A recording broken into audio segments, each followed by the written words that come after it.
क्या आपने कभी सोचा है कि कुंभ मेला दुनिया की सबसे बड़ी सभाओं में से एक क्यों है? क्या यह सिर्फ एक धार्मिक आयोजन है या इसके पीछे कुछ और है, कुछ ऐसा जो विज्ञान से जुड़ा हो? क्या अगर मैं आपको बताऊं कि कुंभ मेला सिर्फ एक आध्यात्मिक सभा नहीं है? क्या अगर मैं कहूं कि विज्ञान का भी इसमें एक महत्वपूर्ण योगदान है? नमस्कार और स्वागत है इन जस्ट 5 मिनट्स में। हम इस वीडियो में कुंभ मेला के पीछे के रहस्यों को जानेंगे, जहां आध्यात्मिकता और विज्ञान एक साथ मिलते हैं। इसके पहले हम ये यात्रा शुरू करें, अगर आपने अभी तक सब्सक्राइब नहीं किया है तो कृपया हमारे चैनल को सब्सक्राइब करें। यह हमें प्रेरित करता है और यकीन दिलाता है कि हम सही दिशा में काम कर रहे हैं। कुंभ मेला सिर्फ पवित्र नदियों के बारे में नहीं है, यह उन आकाशीय पिंडों की स्थिति से जुड़ा हुआ है जो हर बार 12 साल में एक खास तरीके से एकत्र होते हैं। आइए जानते हैं कि सूर्य, चंद्रमा और ग्रह इस दौरान क्या भूमिका निभाते हैं। हिंदू ज्योतिष के अनुसार कुंभ मेला के दौरान सूर्य और चंद्रमा एक विशिष्ट तरीके से संरेखित होते हैं, जिससे पृथ्वी पर कॉस्मिक ऊर्जा बढ़ जाती है। लेकिन विज्ञान के अनुसार सूर्य और चंद्रमा का गुरुत्वाकर्षण पृथ्वी के इलेक्ट्रोमैग्नेटिक क्षेत्र पर प्रभाव डालता है। क्या आप जानते हैं कि इन आकाशीय पिंडों का गुरुत्वाकर्षण प्रभाव हमारे जैविक समय चक्र को प्रभावित करता है? यह हमारी नींद और मूड को भी बदल सकता है।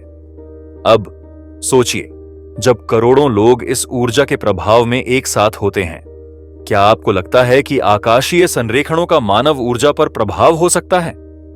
कमेंट्स में अपनी राय जरूर शेयर करें। अब बात करते हैं बृहस्पति की, हमारे सौर मंडल के सबसे बड़े ग्रह की।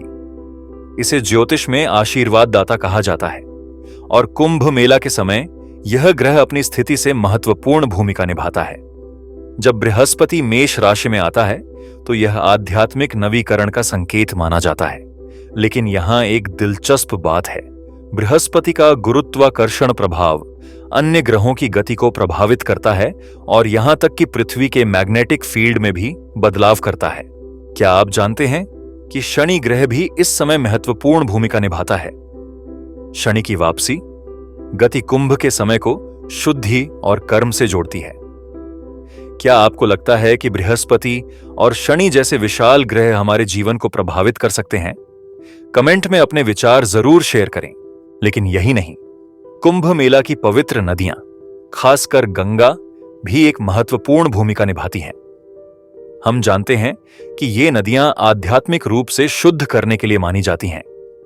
लेकिन क्या आप जानते हैं कि इसमें विज्ञान भी काम करता है?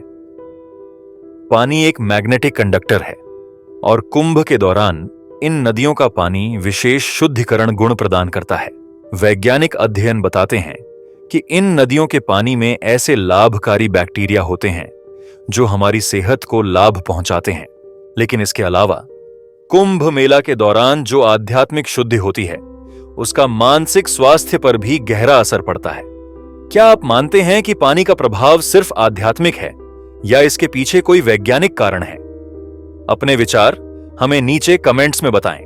जैसा कि हमने देखा, कुंभ मेला सिर्फ एक धार्मिक आयोजन नहीं है, बल्कि यह एक अद्भुत संयोग है जहां विज्ञान और आध्यात्मिकता मिलते हैं। चाहे वह ग्रहों का संरेखण हो या पवित्र जल का प्रभाव, अब विज्ञान इसे समझने में मदद कर रहा है। लेकिन क्या आप जानते हैं कि कुंभ मेला से जुड़ी एक अनोखी लोक कथा भी है? ये कहानी है ऋषि दुर्वासा और उनके श्राप की, जिसने इंद्र सहित सभी देवताओं के जीवन को हमेशा के लिए बदल दिया। अगले एपिसोड में हम आपको इस रोमांचक कथा से अवगत कराएंगे। अगर आपको इस वीडियो से कुछ नया सीखने को मिला हो तो कृपया लाइक बटन दबाएं। इससे हमें और भी रोचक सामग्री लाने का हौसला मिलेगा। और अगर आप आधुनिक विज्ञान और प्राचीन ज्ञान के इस अद्भुत संगम को और जानना चाहते हैं तो सब्सक्राइब करें और बेल आइकन दबाएं।